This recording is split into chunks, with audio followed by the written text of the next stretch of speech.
دوستو، دلیپ کمار صاحب کہتے ہیں کہ جن دنوں وہ پنجگینی میں زیر تعلیم تھے ان دنوں وہ کچھ دوستوں کے ساتھ کہیں سیر کو جا نکلے اور جس جگہ وہ سیر کر رہے تھے وہاں پر ایک نجومی زور زور سے یہ آواز لگا رہا تھا کہ اپنا ہاتھ دکھائیں اور قسمت کا حال پائیں۔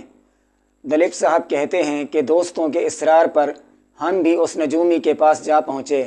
پہلے تو اس نجومی نے میرے کچھ 2-3 دوستوں کے ہاتھ دیکھے اور انہیں قسمت کا حال بتایا، اور جب اس نجومی نے میرا ہاتھ پکڑا اور اس کی لکیروں کو دیکھا تو ایک دم حیران ہو کر اور چونک کر مجھ سے کہا، اے بچہ تو نٹ بنے گا۔ دوستو، دلیپ صاحب کہتے ہیں کہ میں نے اس نجومی سے پوچھا کہ نٹ کے کیا معنی ہیں۔ اس پر اس نے دوبارہ مجھ سے کہا، بس اے بچہ تو بڑا نٹ بنے گا۔ دوستو، دلیپ صاحب کہتے ہیں کہ اس وقت تو یہ بات میں بھول گیا، لیکن ہاسٹل میں آ کر بار بار یہ بات میرے ذہن میں آئی، جس پر میں نے ادھر ادھر سے معلومات کی تو مجھے پتہ چلا کہ ہندی زبان میں اداکار یا فنکار کو نٹ کہتے ہیں۔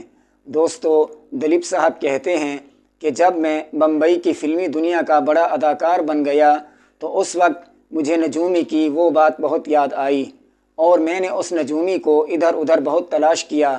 اگر وہ نجومی مجھے مل جاتا تو میں اسے انعام دیتا اور اس سے کہتا کہ تیری بات بالکل سچ ثابت ہوئی اور تو اس نقد انعام کا حقدار ہے۔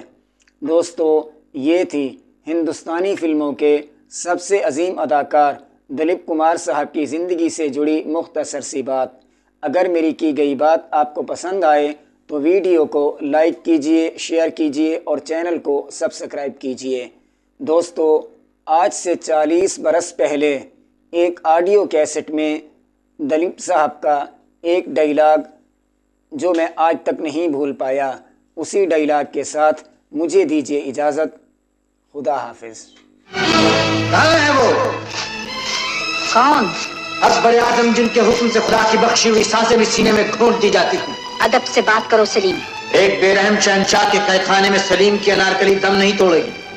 مجھے اس پروانہ آزادی پہ ان کی مہر چاہیے۔ انارکلی آزاد نہیں کی جائے گی۔ کیوں نہیں کی جائے گی؟